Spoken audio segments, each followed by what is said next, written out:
So today, as you will hear, I met up with a couple of really great friends of mine. I've known them for maybe a couple of years now, and got to follow their journey as they opened their brewery. Which I wasn't present for that, but I did start being friends with them when they started getting some customers coming in, and I was very intrigued. I was like, what's going on? I swear, when I first saw building going on in their property, I was thinking, are they making a meth house over there? What are these guys doing? And then I later found out that they're creating a brewery, and it was fascinating because they were doing an incredible product, and their beer is delicious. And later I found out that the people running were just the most magical human beings ever, just rays of light. And I'd come over and I'd give them a big old hug, and they'd hug me right back, and I felt the love, and friendship started. And today I got to sit down with them and talk about what they've been going through lately with their business. And so they share a couple of tips on how to start a brewery if you're interested, or how they got inspired into getting into it. But mainly we focused on, let's see, responsibility. We focused on responsibility, being responsible, but mainly about being, what's the terminology? Being accountable, being held accountable, and how people love to just pass on the blame. And we'll go deeper and deeper into that as you listen further into the podcast. And for now, that should be it. I hope you guys enjoy this. We start out slow, and then we pick it up like a lightning bolt, and we slow back down to a nice slow descent for you to just relax and enjoy. We're at a good vocal level. Can you hear me? Yes, you can hear me. Okay, sweet. Now we can do introductions. All right. I am Andre Psyche, and you are Dane Scarambolo. Dane Scarambolo. I can never say your name. And Dominique Torgerson. Dominique Torgerson. Yeah, I anytime I read your name, it's like Scarambino, or I don't know, I'll never get it. Blackout on that last part. Yeah, I just like Scarambino. So we off the road. I'm trying. Oh, hit a patch of ice. That's how it goes. Yeah. So tell me a little bit about who you are. How did you get to this point in your life right now? Either or both. How did you get to opening this business? Well, I mean, it was more so with Dane that where we kind of joined in. I mean, because his knowledge and his degree that he got in viticulture and enology, which is, winemaking, grape growing, but then his knowledge and working in the wine industry, I mean, at some point he decided to open up a brewery that was, he created this really in-depth business plan, and it was something that we then joined on board years ago and just kind of kept on all working on it together and just slowly building up to where we are now. Mm-hmm. So why this and why not something else? I mean, breweries are everywhere, right? So what makes you different? Why are you doing this instead of winery or electronics or, I don't know, just something else? Why this? I mean,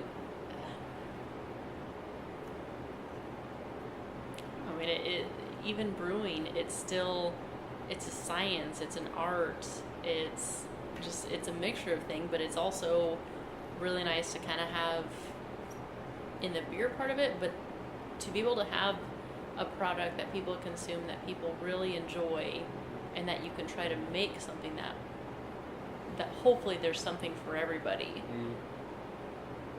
Beer brings people together. Yeah, it really does. It really does. It's a social drink. You have a beer, you raise up your glass to your friends. Mm-hmm. Clink, clink. Mm-hmm. Join pints together, do a cheers. Yep. It's a social drink.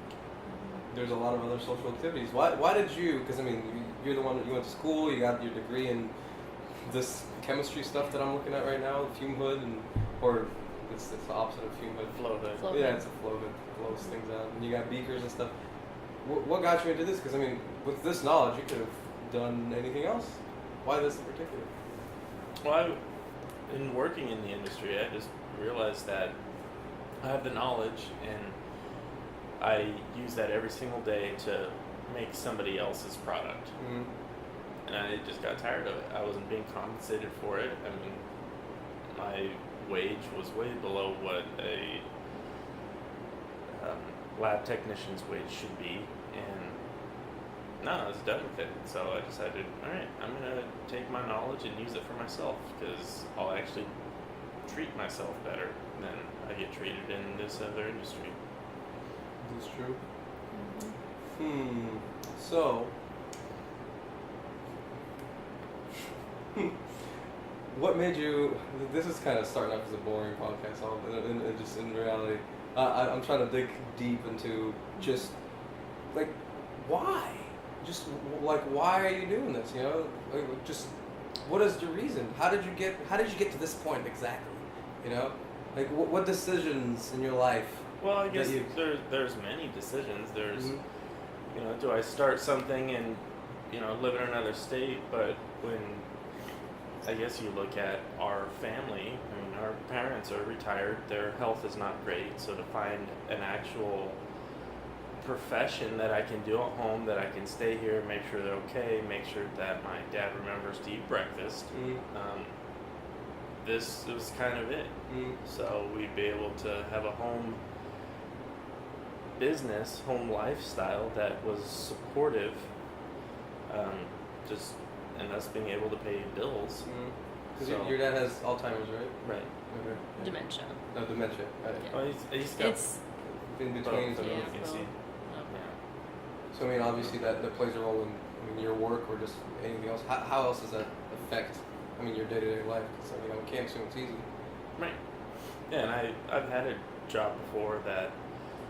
Yeah, I took FMLA and it took up. I mean, a lot of time, but it just came to the point where I mean, if I leave in the day and then I get a phone call at work saying, "Oh, your dad fell.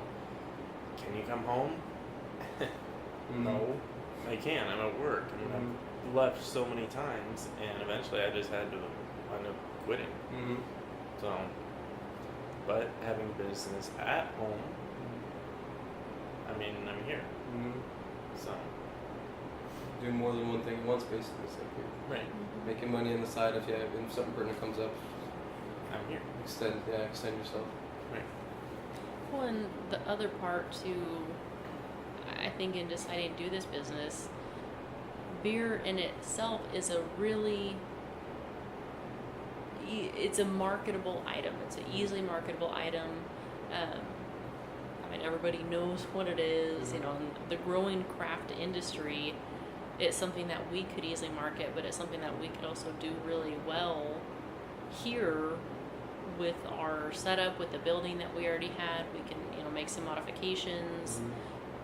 Everything just kind of worked with kind of what we already had, and it was something that was, I mean, it's easily marketable. So it's with the knowledge that we had, it was a good business to start. Yeah, like you said, use exactly what you have. And it's funny you say that because right now I'm in a place where I'm sitting there and I'm trying to figure out how to market, you know, like the pants and all that stuff. And I'm sitting there and I'm reading the just internet stuff. It's like, how do you reach your niche market? And I'm just sitting here. Right. Like, what's your target audience? Who's your target person? I'm just like, what are you telling me? What do you mean? Just somebody with money. And then I sat there and actually thought about it and I ended up writing a song about my target audience, you know. So I just wrote about a lady who I'm just like, who's just a badass, you know, just like just slinging her sword around, basically, you know, just kicking down doors and just like, yeah, just a badass lady. I was like, this is good. And now, you know, I actually have an image in my head of who that person is, right? So now I'm to the point, it's like, okay, what do I do with that? Yeah. So I just spend like all morning doing like email things, and you know, like somebody subscribes and then you get an email, and then if I wanted, like in a month I'll get another email. So I'm just kind of setting everything up. So yeah, when you say the beer is marketable, I mean beer is easily marketable. Oh my gosh, that just sounds so good. Because yeah, everybody knows what beer is. Everybody likes, most people, 90% of people drink beer. Right. Not- this guy. I don't know what happened to me. So if somebody wanted, because obviously many people think everything is easy, right? It's like, oh, if you want to do a painting, just do a painting. Or if you want to do this, they think you can just jump into things without much Right. research. So Yeah. what do you think? What can you give to people that, let's say, if they want to start their own brewery, what can you give to them that would allow a easier transition into actually starting? What do they need? What pitfalls should they avoid? Did you fall into those pitfalls yourself, and then you learn from experience, or did you study, or something you could share with somebody that's wanting to be where you are? Honestly, I'd read a couple books, a couple startup books first.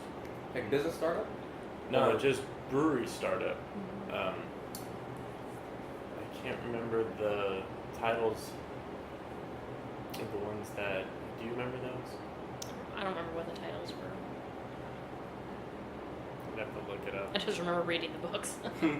Right. I mean, it basically look up someone else's story. Yeah, maybe they're not from your state, but there might be a book that somebody's written from your state about their journey, about their pitfalls that they went through, what they learned from, how to go about it. I mean, there's a lot of ways to start up without being in the red so much, but then there's also a lot of ways to start up. And I mean, if you have the capital, but still those people that start with everything brand new and spend so much money have to be so focused immediately on making money. And Mm-hmm. if you're so far in the red and you haven't even built a brand yet, it's a lot of pressure. It's a lot of work, but there's a lot of people that get behind on their payments and wind up having to sell their stuff. Mm-hmm. And bankruptcy and all that stuff. Yeah. And there goes your dream. So how did you start? Did you max out your credit card, or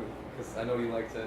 No, not maxed out, but as I was working, I was buying equipment used along the way. So for years, I was kind of building up my equipment that I needed for a 3-barrel system. Mm-hmm. So, but then also, I bought a TIG welder, and I knew how to weld, so it was a little bit of practicing to get to the finished.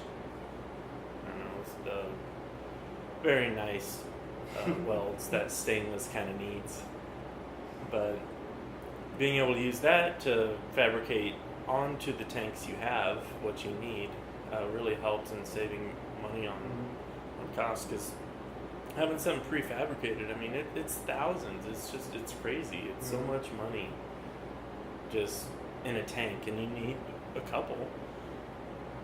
Yeah, because one thing I know about you is just like you do everything yourself, and I admire that so much. Like truly, I sit here just watch you just start welding stuff. You made your own. What's that thing called? The roaster. Yeah. Just I mean, it's things like this. You could have went out and bought something, for 5, 10, 15,000. Maybe it doesn't even exist, or you just dealt without it. But you're like, I have an idea. I'm gonna play with it in my head, and I'm gonna let's see. I have some metal laying around. I have some twigs. I have some string. All right, let's put this together. What's that guy's name? MacGyver. You're freaking MacGyver of the brewery industry. Sorry, just making shit left and right. No, that's kind of funny though. A lot of breweries, I mean, you see, there's kind of a MacGyver in everybody. You see it when you walk into somebody else's place and you look at their equipment and you're like, oh yeah, I've done something like that when they've got like a pump hooked up, and you think, oh man, how did they? Oh, I can totally see what they were thinking at the time when they were doing that, because they need some weird connection that goes from one hose to another, but. Yeah. Well, you got to do what you got to do, and that's why we have YouTube. That's why we have YouTube. Yeah, I try to learn as much as I can, but like I said, just seeing here and just being around your driven spirit, like just all capable spirit. I'm just like sitting here. Should I step up my game? Should I learn how to build a house so I can be brag to Dane? I was like, hey Dane, I can build a house now. Do you love me yet? Slowly. Okay, so Dominique, how did you? Because I understand, you guys are brother sister. How did you jump on? Was he already doing this? And then you're like, Dane, you have a great idea, and I support you fully, so I'm just gonna give you all of my free time? Or was there some sort of transition, or how did he sway you to jumping on board? I don't know. I guess it wasn't really him swaying me to jump on board. It was something that I, at some point, just wanted to be a part of. And I guess one of my dreams in life is I did always actually dream about being in business with my brother. Huh. Because we've always been so like-minded. Our work ethics are the same. I mean, our mannerisms, we just work really well together. So even though, before all this started, we didn't really, know about the brewery or anything, I still had imagined years ago that at some point, that I would like to be in business, in a family business, with my brother. From my experience and from just the sayings, they say don't work with family, right? And I experienced that. I thought I had fun, and then it turned into being just sucky. Do you ever have that sort of interaction where you just don't want to be around each other because you just want to wring his neck? No. Mm-mm. No. We've never had that. Even from growing up, it's really weird, but our bond has been so different from most other siblings that you see. I had in my classroom, other girls that were in my classroom that actually had brothers that were in Dane's class. And none of them got along the way we did. And everyone always thought we were so weird how we got along so well. Growing up, we would play with each other. He would play dolls with me if we wanted to play dolls. And then we would play out in the outdoors, on go-karts and everything else. But we did everything together. We were both equal. That's amazing. That sounds beautiful. Just holy crap. I don't have a relationship like that with my brother. I wish I did, but I envy that. You can't get that back. You try your best in the current time, but even then, it's like having that childhood just instills such a strong bond. And you saying that you're just like freaking best friends. Oh my god, that just makes me just so happy to hear that. Yeah. Holy crap. I can't ask you how you did it, so you just did it. Yeah, it's just, I don't know, just part of how we grew up. Were your parents playing any role in it, or you're just like, hey, I think you're kind of neat, you want to play around? It's like, yeah, why not? I really feel that our mother really kind of pushed that we were to do things, not necessarily that we had to do everything together, but that we had to, if we wanted to do something together, that we had to partake in each other's activities. But to be, I don't know, I feel like she reinstilled that bond being really important. So, because it's not that we necessarily agree on everything, although most of the time we do. It's crazy how many times we're actually on the same wavelength. But I've never not wanted to be around my brother. I look forward to coming over every day just to see what we're gonna do. Oh, that's beautiful. It's like your twins or something. What's the your age difference? A year and 11 months. Oh my god, get out of here. Yeah, you think, yeah, you kind of sometimes think we were twins, and there's actually people that have come into the brewery, some of my friends from my other job that have come in and knew after just a few minutes with Dane that he was my brother because of the mannerisms, how they were so similar to me. Yes. That's amazing. That true family, really strong family values, obviously. I could see it from your mom. She's such a lovely person. Yep. Just full of light all the time. Just I'm giving her a hug right now in my head. Oh, there she is. Oh, that is really cool. Like I said, I envy that a lot. To be able to have just a partner in crime and just sit around, just bull crap and do stuff. Right. I saw one of my friends, or it was my last girlfriend or something, right? And I'm following her mom. Her mom's cool. I love the shit out of her mom. She's still cool. I love her too. But so I'm following her, and she posts how she made a cabinet or something, right? Herself with her dad. You're customizing, nice and polished, dark stained it. It's beautiful wood, just details. Just immaculate, right? And I'm sitting here looking at all these things, and I'm like, man, we could have built that together. But, you know, 'cause I freaked out. It doesn't matter. But same thing. I just want to make stuff with people, you know? Yeah. Collaborate and I don't know, change the world a little bit. Yep. How do you feel like? Do you feel like you're changing the world? How are you changing the world? I feel like right now what we're doing with the issues we're having with King County and the way we're going about it, because we're wanting to do it the route using our council members, using the political side of it to be able to show that, you know, there's kind of a flaw in the system and things need to be changed. Going about it that way is going to affect all the breweries, especially ones that haven't started up yet, but to give them the ability later to be able to start up without a governing body being able to just say no because they feel like it. And I feel like that what we're doing now is actually it's going to be very influential on the enforcement officers not being able to just decide that no, they don't want to give permitting to some little brewery that's at a house or whatever.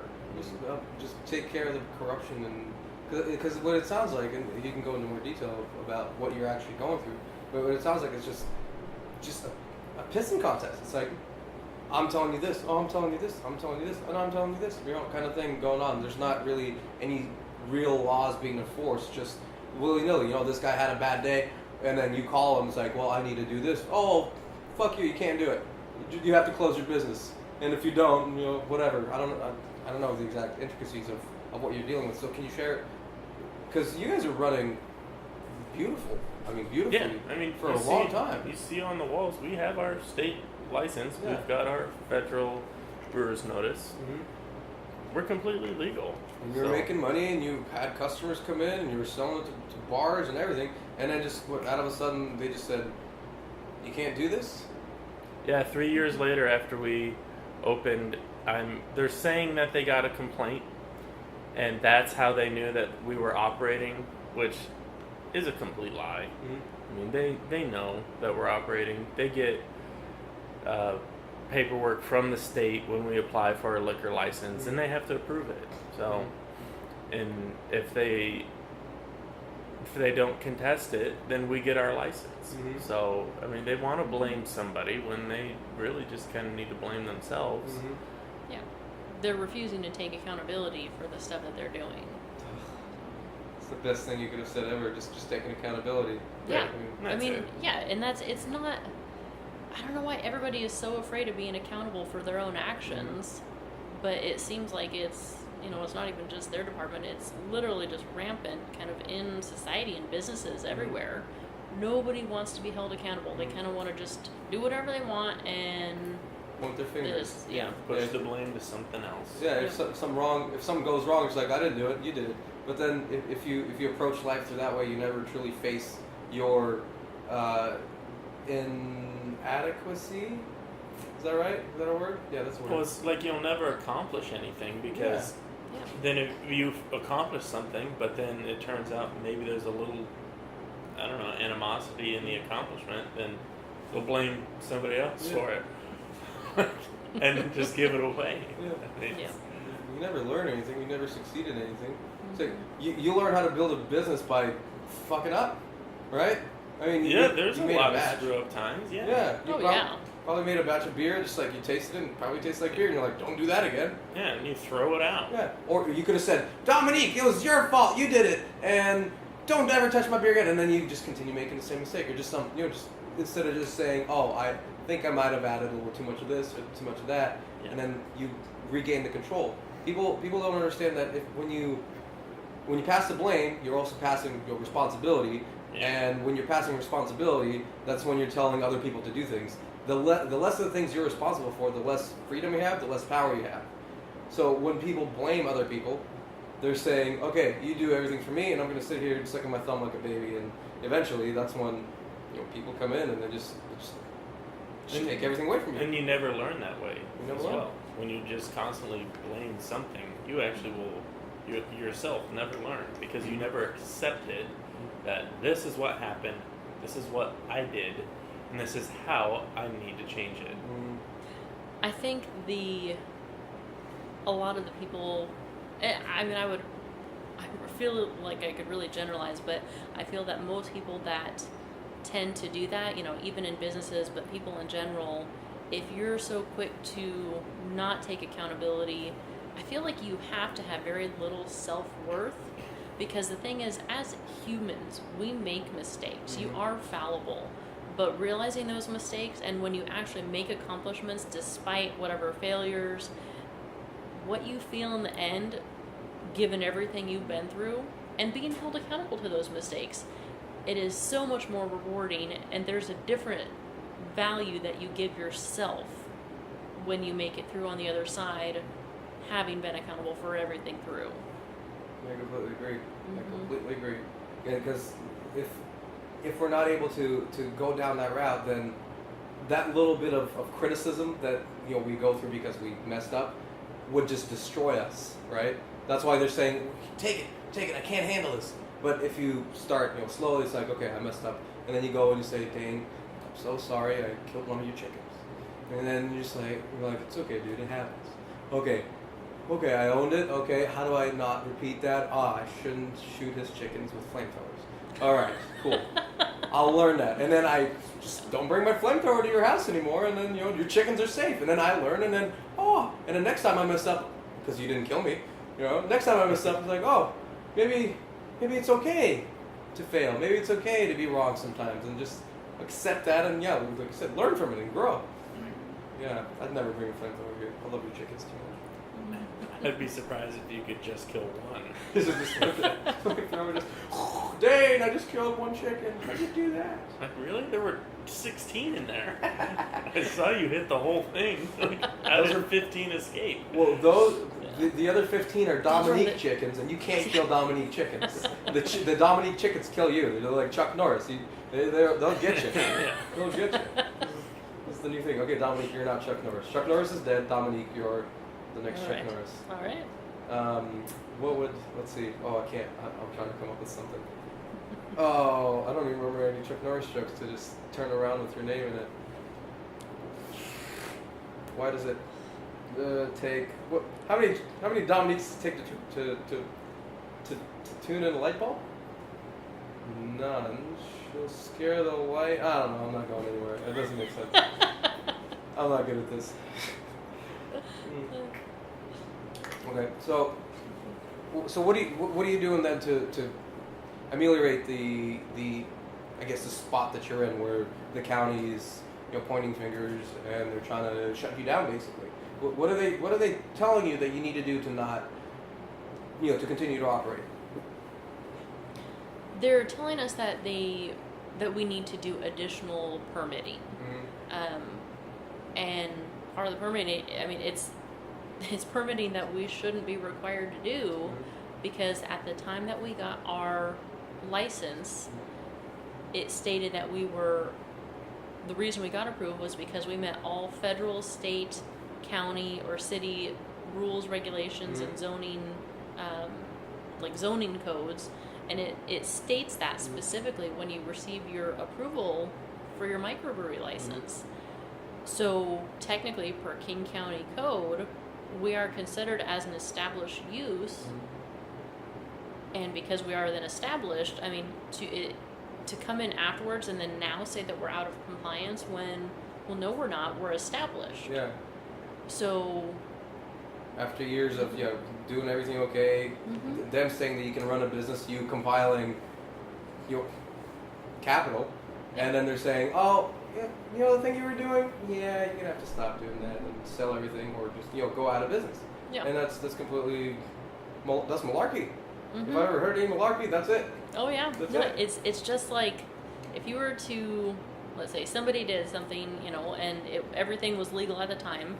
Well, then you make a law, and then now, I mean, or let's say you reinterpret a random law, and you decide to, we're going to punish you for something, that wasn't legal wasn't illegal at the time, but we're going to punish you retro anyway. If that was the case, right? If they all believe that way, right now all the weed smokers in jail would be free, but they're still not letting those people free, right? Because since they overturned the new law, because weed is technically legal, right, at least in this state and many others, then shouldn't they let out the jail people who are caught for selling like a dime bag of weed or something, Right, but and that's kind of a little confusing to think the reverse of what we're kind of saying, but yeah, I mean, essentially it's but it is kind of like that.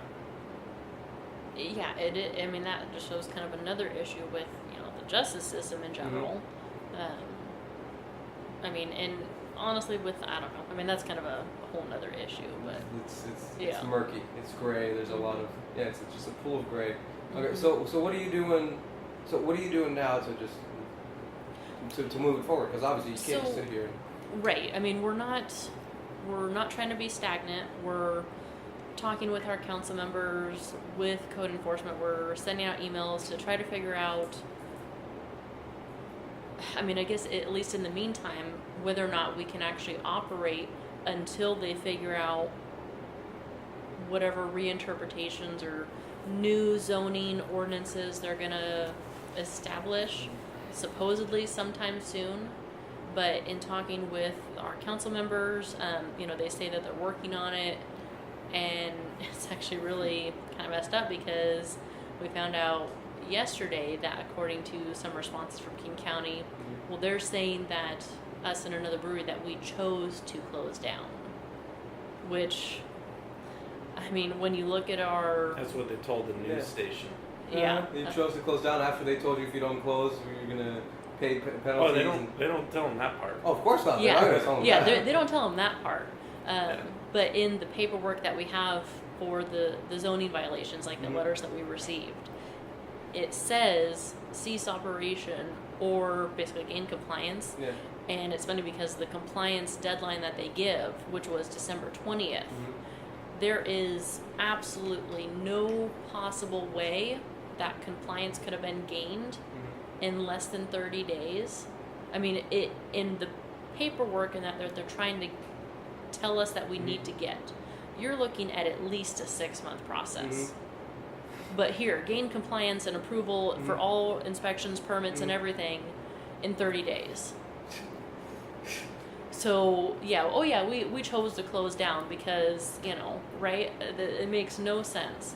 And even regardless of that paperwork, let's say even if we, didn't have that paperwork, all the meetings that we went to, the emails we've been sending where we're asking, can we at least operate? Can you find out, can we get some kind of approval to operate in the meantime until stuff is figured out? And we were told no. So and or that we're working on it. Just keeping you in a But yeah, we chose. Yeah, right. You chose to stop because you don't need money. Who needs money these days, right? Right. And then they're telling you we don't have bills to pay. Like nobody does.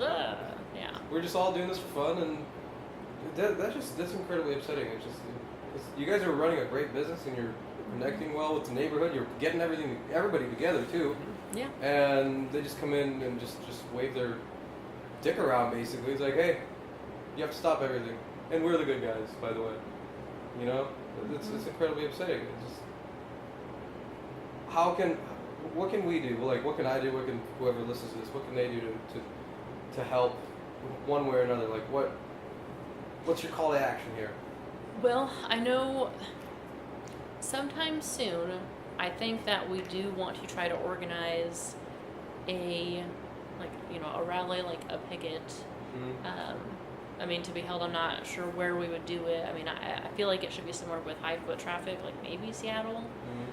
But something I think has to be organized to show the outrage of people for allowing stuff like this to happen to small businesses when, per everything that King County Code, for everything that they write, with their comprehensive plans, with the goals that they state, they are supposed to protect and enhance different features to all these different areas, of which for the rural areas, home occupation, home industry, small town business, community, those are things that they are supposed to protect and enhance in the rural areas. Yet everything they're doing is completely opposite of all the goals that they state and all their paperwork.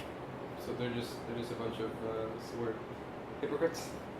Because I mean, small business is what America is basically founded on. That's where you want more small businesses. That's how you get people working. That's how you create more jobs. Not just the corporations, which just kind of swallow everything up. Yeah, small business reinforces community for kind of the growth and economic development in certain areas, because money circulates within those areas. I mean, you know, if I purchase something from you, okay, now you have money to purchase something else, and you know, in that same area, it keeps money kind of local, and it keeps it circulating. But when you see, I mean, with corporations, not a whole lot trickles back down, because, I mean, let's say all the offshore accounts and stuff and everything they have, they don't keep stuff really even that much within the U.S. It pulls up within one person, yeah, it's a lot. They don't reinforce supporting community. Everything is all about bottom line, when our business and other small businesses are, it is about the community. It's about the product, but bringing community together. Yeah, that's, I mean. And the county is not protecting us. And instead, the complete opposite, trying to tear you down. And I mean, because something they did the same thing with my mom back years ago. You know, we opened, everything was good, and then they said, oh, we rezoned something. You can't have this business here. Get out, basically, right? Yeah. So then they left, and then within like a couple weeks, they're just like, oh, just kidding, you can come back. And then, you know, after signing a 3-year lease and moving everything from the shop, it's just, who makes these rules? Who enforces them? Who gives them the right to just flip a switch? Like what they did with you. It's just like, we're just gonna flip a switch. Oh. Right, and so say for example in that situation, so now you have this lease, and let's say whatever money you paid, well, we know it's not because they are going to admit that they made a mistake, but they made a mistake, yet you have no real ability to be able to make up those costs that you lost or that you had to pay out for what they told you had to do, even though it was a mistake on their part. It's another thing that shows they have no accountability, because they don't want to own up to their actions because it's going to cost them money. A bull in a china shop and just run around. You can't charge the bull; he'll kill you. That's, at least that's my perception of it. Well, and that's actually very true, because no matter what we say, no matter what kind of gathering we get people together, is no matter what, we still have to file for permits. We still have to answer to them, because in a year we want to expand, we want to do an addition, or we want to do something. We have to send them our drawings. They have the choice whether to throw it out or say, oh, we're operating another illegal business now. I mean, who knows what perception they'll have, but we will always have to deal with them, because there's no governing body that protects us from them. So, there's no one that they're accountable to, nobody to keep them in check. So they kind of have, I mean, they've sort of been allowed to have their, for lack of a word, like God complex for code enforcement. So is what you're doing now just shedding some light on it to what, like the council members or like mayors or what? Yeah. How are you bringing it into light to get it taken care of? Because obviously it needs to get taken care of. Right, and we've explained everything that we've gone through. I mean, I wrote papers kind of in depth showing like the timeline of all the stuff that happened, how it happened. I mean, the fact that the person who was doing our code enforcement never actually came out to inspect our property, even though I called every single day since we received the first letter. He never responded. I called, I left voicemails, I sent an email, and then he didn't even respond initially to the email until 5 days later, and the response was, oh, I did a site inspection, zoning violations confirmed, you'll receive a packet. Yeah, and he wasn't even here. He just saying things. Never called back, didn't email back until, we made a site inspection. But trying to Google Earth? address it. Right. That's Right. exactly That's what we think. Yeah. But trying to basically show the issues that not just us, but that other businesses like us are having in this industry, and to show the fallacies of the way they're enforcing the codes, the way they kind of seem to be randomly interpreting what they want. And when you ask them, because we were told specifically that, you can't have a tasting area for your brewery. I mean, that's just something that's not apparently, they're saying it's just not allowed. That we can't do any kind of sampling. That if we get our other permits or whatever, that we could sell like growler fills, but that we couldn't do any kind of sampling. But yet nowhere in King County Code does it say that you can't do that. There's nothing to support what they're saying, and when you ask them, well, where does it say that? Oh, it's based on interpretation. And then getting to tell us what codes they're interpreting that from, they won't do it. Yeah. What is this child's play? This is just a joke. This is a joke. It's stupid. Yeah. It's so ridiculous that it's like funny but terrible to see how bad it is. And in order to not fall into like a complete rage or anything about it, you kind of just have to laugh about it and then try to work through it because it's that bad. And that's how our system is. It's that terrible. It is that terrible. Well, thank you for doing that. Thank you for battling. Because I was telling Dane last time, somebody else might have just said, "Oh, they're making me do this," and then they couldn't deal with it, and just shut down their doors and just go off and go back and re-enter the 9-to-5 system, just kind of head hung low and in shame, whatever, because the big bad wolf came in and just blew his house down.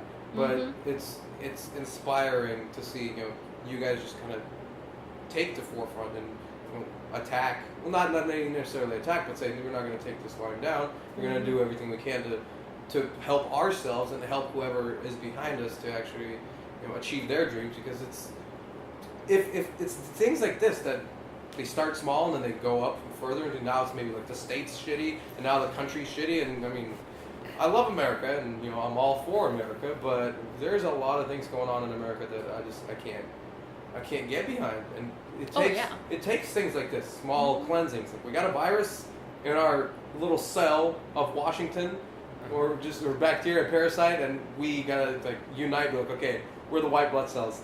Fuck that up right now. Let's take care of it, because everybody else is afraid. Right. Everybody else is afraid. Yeah, and that's something that you definitely start to see, not even just with what we're dealing with, but in general in society. People are so ruled by fear, for fear of what could happen. And that's not something, I don't ever want to be ruled by fear, because you're not rational, but you can't, I don't see how you can enjoy life if you let fear dominate everything, all your decision making, how you run your life. No, I'm going to choose to fight for the quality that we deserve. And that's what we're doing. It's completely true. It's very true. I was going to say something that was really cool. It happens. Yeah, maybe it's gone. Fleeted away. Oh yeah, fear. That's right. Thanks. It's back now. It's back. What was it? A warrior. It was a little quote by somebody. I can't remember people's names. But a coward dies a million deaths. A warrior only one. Right. So it's like anytime you are in a situation where it's like you're in a battle and then you walk away, you're killing yourself, and then you're going to kick yourself for it, and then your mind is always just battering you, and then each time you encounter that, you kind of have to give up a piece of yourself to keep living. It's like, oh, here's my dignity, here's my pride, here's my joy, here's my happiness, and you keep giving away because you're not willing to fight for it. But like you said, a warrior, which I'm sitting amongst some warriors, and if people on the sound box could see the two of you, man, day, you'll look like a Viking, I swear. You just need an orange cat on your shoulder, and then it would just be just complete. Yeah. But it's when you're a warrior, yeah, you fight and fight and fight, and you'll never give that part up. And then even if you lose and if you die, you always retain everything that you were. You never give up any sort of piece of yourself. Mm-hmm. And that is, I mean, if that's not life, I don't know what is. You know. Well, and another, I don't know, something like a statement that I've always liked, or quote, but courage is not what you do in the absence of fear. It's what you do in the presence of fear. So it's not that, we're not, scared of different things, but we can't let it control us. We have to push through despite the potential for loss, because we just have to. It's the right thing, to have that courage and integrity to stand behind this and fight through despite, I mean, we're worried, about retaliation from King County, what they can do. Could they potentially stop us from actually renewing our licenses? I mean, could they have it revoked? I mean, it's all these fears are very real, because I do not believe that King County plays fairly. I believe they do maliciously, and that's just based on how we've kind of seen everything play out so far, and in some of the statements they've made, it doesn't show that what they're doing is in good faith. Everything shows that they're doing everything in bad faith, and really misled. And still, you have to stand up for it. That's exactly it. What was it? The prince doesn't go up to the mountain to fight the dragon because it's easy. It's because it's worth it. You have to save the damsel in distress. Here, the damsel is society and just integrity and freaking our souls, basically.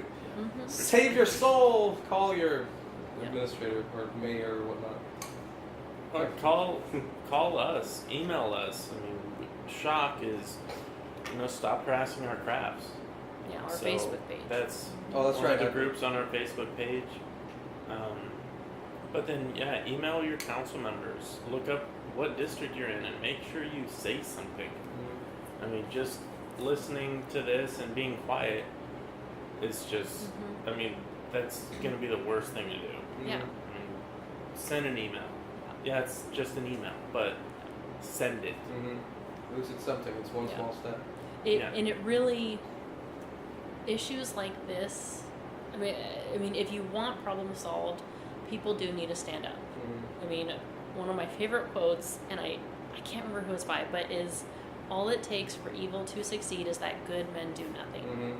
I mean, good men, women, but if people do nothing, you're allowing it to exist. Evil and wrongdoings, all that will continue to be. I completely agree. That's why, for me, it's the same thing. Like, for me, trash pisses me off, and I see it, and then if somebody does it, I was like, dude, pick up after yourself. You make sure that you take, again, just this is about accountability. This whole podcast is about accountability. Like, take accountability for your actions. Nobody's supposed to clean up after you. Nobody's supposed to be doing these things that, I mean, you're leaving a crap mess behind you.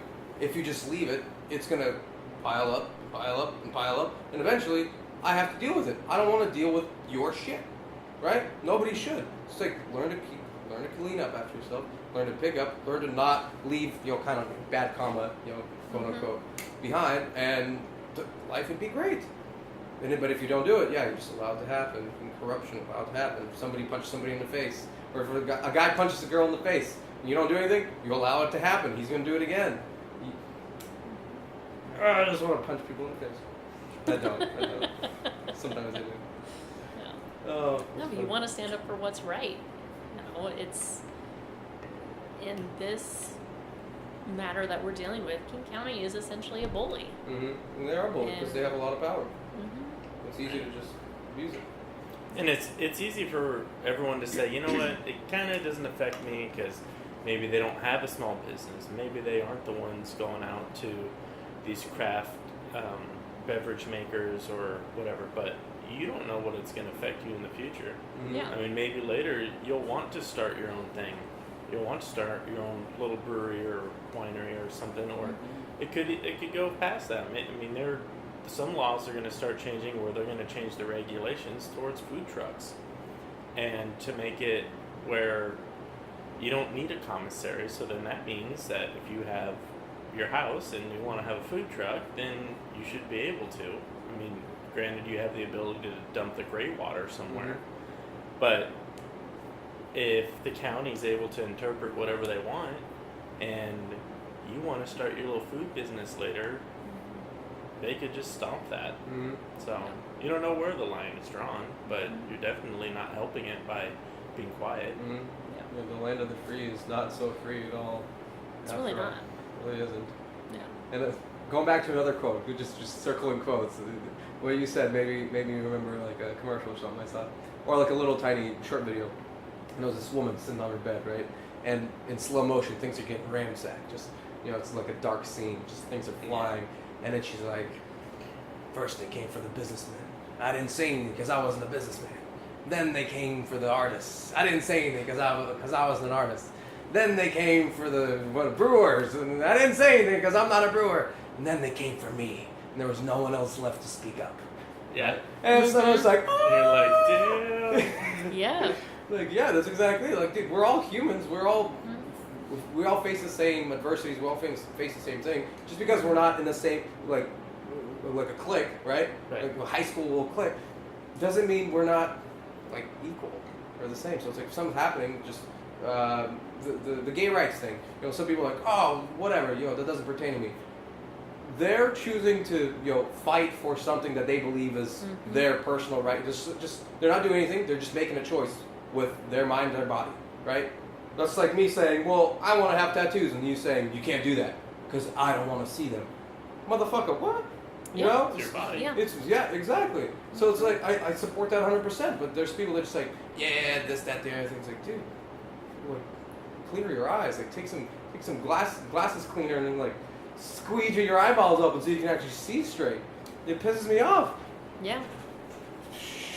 Can you remember? Can you remind me the because I'll even have you email me too, but the website where we can read some of these things that you've already started typing things up. Our Shock Facebook page. Our Shock. Well, Shock, SHOC. Oh, yeah. Yeah, it's SHOC, and it stands for Stop Harassing Our Crafts. Mm-hmm. Yeah, and that's our you can Facebook just search page. that. Okay. Yeah. I'll add the link to the And notes. if people want to email us at manager@fourhorsemen.beer. Okay. Yeah. I'll add that too. I might have you just email me that over so I can just add it to the notes so people can talk to. Other than that, shoot. Any final things to say to close up shop? Yeah. I mean, I just really encourage people to get out there, become more active. Maybe stop watching all these stupid reality TV shows and actually get involved in something that matters. Because what we have going on in our realm, in our county, all those issues matter. And even though you don't think it's going to pertain to you, yes, maybe at this specific moment, this is about the beverage industry, but it's honestly about more than that. If we allow the county to continue to do what they're doing, randomly interpreting zoning codes, enforcing that not on just our business, but other businesses and even property owners. You hear of that as well. It's not just about us. There is a bigger picture to this. So that's why we really encourage everybody, King County, where you're located, contact your council members, because this is a big issue in general. King County code enforcement for everything, they are out of control, and they need to be held accountable. Yeah, and this could happen in any county as well. So it doesn't matter even if they're Washington or anything, anywhere they are. If you're being governed by somebody, you might want to look into what's happening and the problems around there and speak up. I completely agree. Okay, guys, thank you very much. Goodbye. And there you go. Look at that. We're at the end now. Did you think it was going to happen so fast? Well, I guess it did, and now we're here. I hope you guys learned a couple of things. I hope you all can appreciate that even if something's not directly your problem, in a sense, when it affects all of us, it is your problem. It's always our responsibility to step up and fight for what is right, to take the right actions, and to understand that corruption does happen, and if we stand passively by, then we allow evil to exist, and we don't want to do that. We don't want evil to exist. We have to be balancing it, because evil is always going to be around, sadly enough. But the way that good prevails is by always challenging it. So then there's always the yin and yang, the balance, the true balance. So you must take that upon yourself into your own hands and go out there into the world and shine so bright and make sure that no evil can be present in your sight. That'll be all today. All the links should be included within the description. I hope you guys can pitch in whatever help you can, whatever, call your congressman or anything of that nature, or just at least share or email Dane. I hope you guys enjoyed this. I'll see you guys next time. Goodbye.